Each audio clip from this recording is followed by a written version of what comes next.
Hello বন্ধুরা, তোমরা সবাই কেমন আছো? আশা করছি তোমরা সবাই ভালো আছো এবং সুস্থ আছো। আর তোমাদের এত সাপোর্টে আমিও ভালো আছি আর সুস্থ আছি। তো আমি আজকের একটি অন্যরকম ভিডিও নিয়ে চলে এসেছি। বন্ধুরা, তোমরা আমার নিয়মিত যারা ভিডিও দেখো তোমরা জানো যে আমি ট্রাভেল সম্পর্কিত ভিডিও বানাই, কিন্তু আজকের একটি মেলার ভিডিও তোমাদেরকে শেয়ার করব।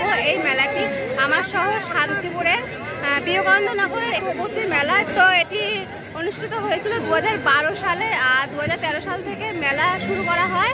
প্রথমে এখানে শুধুমাত্র খেলা হতো এবং এখন থেকে মেলা হচ্ছে, যার আজকে 10 বছর পূর্ণ হলো এবারে।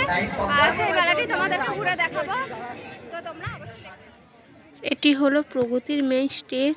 এখানে সম্বর্ধনা দেওয়া হয়, বরণ করা হয়, এছাড়া নাচ গান হয়ে থাকে।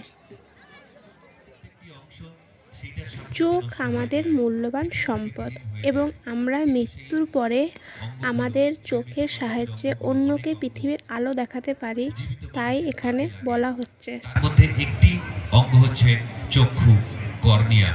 সেই সম্বন্ধে আমরা দু একটা কথা বলবো। এই চক্ষুদান, কর্নিয়া দানকেই বলা হয় মরণোত্তর চক্ষুদান। কেন এটা মরণোত্তর বলা হয় সেটা আমরা পরবর্তীতে বলবো, একটু পরেই। নেক্সট,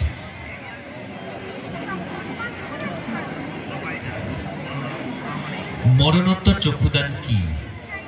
মরণোত্তর চক্ষুদান হলো মৃত্যুর পরে কোনো ব্যক্তির চক্ষু দান করা। এক্ষেত্রে মৃত পরিবার যদি রাজি থাকে তাহলেই দান করা সম্ভব হয়। যে মানুষটি মারা গেলেন তার আত্মীয় পরিজন যারা রয়েছেন তারা যদি রাজি থাকেন তাহলেই মরণোত্তর চক্ষুদান সম্ভব হয়। এখানে ছোটদের জন্য অনেক দোলনার ব্যবস্থা আছে, অনেক অ্যাক্টিভিটিস রয়েছে, আর এছাড়া অন্যান্য বড়দের জন্য নানান অ্যাক্টিভিটিস রয়েছে।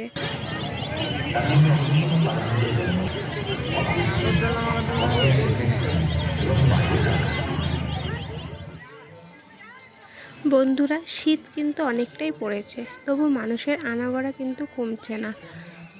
শান্তিপুরের আশেপাশে বহু মানুষ এখানে এসে ভিড় জমান।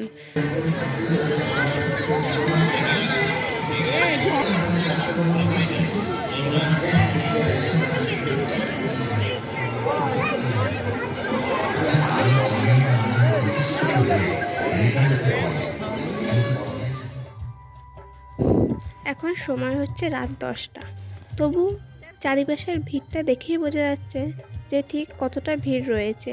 সবাই গান শোনার জন্য অপেক্ষা করছে।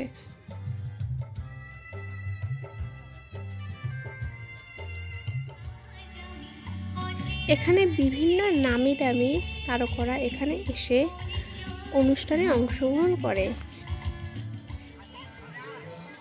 তাহলে বন্ধুরা, আজকের এই মেলার ভিডিওটি কেমন লেগেছে অবশ্যই জানাতে ভুলো না। আর ভ্রমণ সম্পর্কিত ভিডিও খুব শীঘ্রই আসতে চলেছে, তাই অবশ্যই চ্যানেলটি সাবস্ক্রাইব করে পাশে থেকো। আজকের মতন বিদায় জানাচ্ছি, দেখা হবে খুব শীঘ্রই। ভালো থেকো, সুস্থ থেকো।